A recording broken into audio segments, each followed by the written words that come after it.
Welcome back to Explaining Everything, the channel where we dive into the stories and mysteries behind everyday things. If it's hiding in your pantry or cluttering your junk drawer, we're talking about it. Today's question comes from one of our curious viewers, Rigatoni Overlord 0601. Thanks for the suggestion, Rigatoni. You asked, why are there different types of pasta noodles?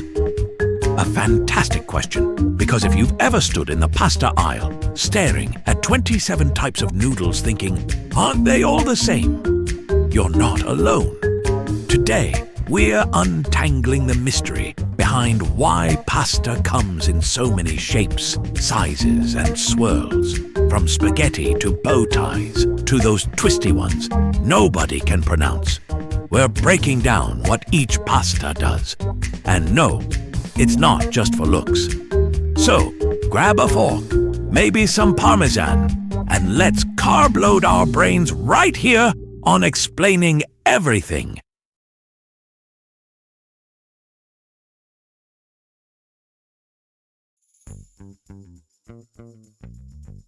First, let's rewind. Pasta isn't just an Italian thing, it has global roots. While Italians undeniably perfected the pasta game, early versions of pasta-like food appeared in China, the Middle East, and even ancient Greece. But when it came to the pasta we know today, durum wheat, rolled thin, dried, and boiled, it was Italy that said, "You know what this grain needs? Drama." And as Italy's regional kitchens got creative, different shapes started popping up. Long, short, twisty, tubey, bow tie-ish, and whatever Orzo is pretending to be. And let's be honest, some pasta shapes feel like they were invented on a dare. We've got flat ones, round ones, curly ones. What if we made one that looks like a tiny hat? Boom! Cappelletti. Italy wasn't just making food. They were making edible art, one ridiculous shape at a time.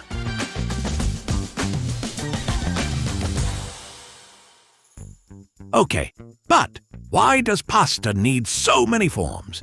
Can't we just throw spaghetti at all our problems? Well, no. That would be like trying to eat soup with a fork, or wear flip-flops in a snowstorm. The shape of pasta serves a purpose. Let's break it down. Pasta's form determines three key things: how it holds the sauce, how it cooks, how it feels in your mouth, aka mouthfeel. Yes, that last one sounds weird, but it matters. Nobody wants a slippery pasta experience that feels like eating a wet shoelace. For example, those little grooves on rigatoni? They're sauce catchers, the spirals of fusilli.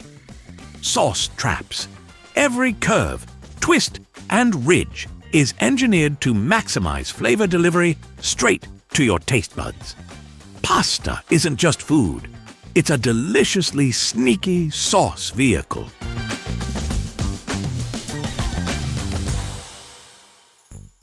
Let's start with the classics.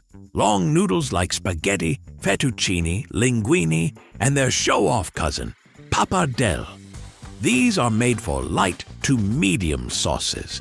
Tomato sauce, spaghetti, creamy Alfredo, fettuccine. Something with mushrooms that makes you feel like you could be a chef in a rom-com. Linguine. The length gives sauce room to cling and swirl. It's not just about looks, it's a surface area game. Plus, it's scientifically proven that twirling pasta on a fork makes you feel 20% more romantic.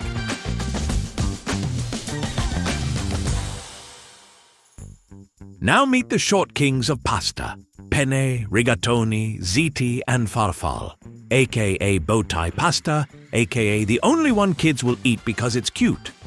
Short pastas are chunky, sturdy, and perfect for thick, hearty sauces. Bolognese, penne's your guy. Extra cheesy baked pasta? Rigatoni shows up with a casserole dish and no nonsense. The ridges on these guys aren't just for flair, Therefore, sauce grip, like little flavor scoops, and elbows. They're the macaroni in mac and cheese, the soul of comfort food, the reason you've ever eaten a meal straight out of the pot.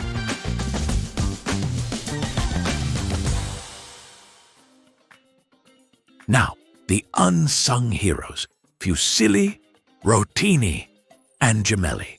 These twisty, curly noodles are like edible springs that hold onto sauce as their lives depend on it. Creamy, oily, or even pesto-based sauces love these guys because every groove is a flavor trap.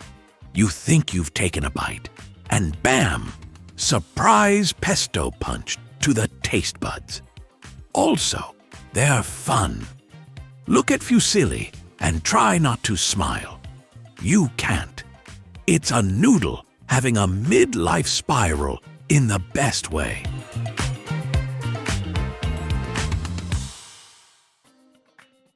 Let's not forget the teeny tiny squad. Orzo, ditalini, pastina. These might look like rice or sprinkles, but don't be fooled. They've got pasta power. Perfect for soups, stews, and pretending you're eating healthy when you're just spooning carbs. Tiny pasta cooks fast, absorbs flavor, and is great for tricking toddlers into eating something that's not shaped like a dinosaur. Fun fact, pastina is sometimes called Italian penicillin. Why?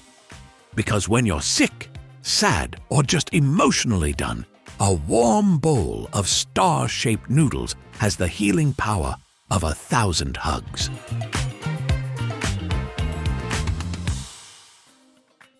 In the end, pasta isn't just about tradition.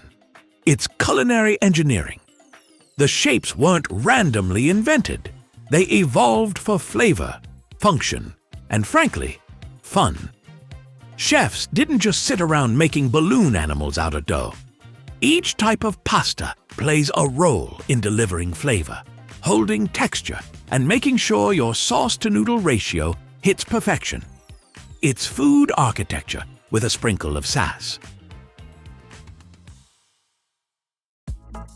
So, next time you're in the pasta aisle, debating between penne and rigatoni for 45 minutes, know that you're not being indecisive. You're being strategic.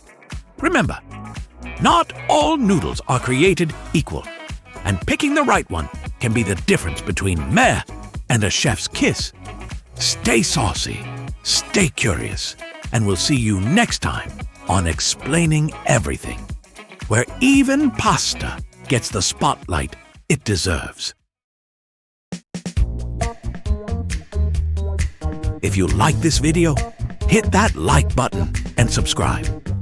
Also, if you have suggestions for our next video, feel free to share them in the comments below. We'll be sure to give you an acknowledgement for your contribution. Thank you for tuning in, and join us next time here in the channel that answers all the why, what, who, where, and how questions you've always wondered about, here on Explaining Everything.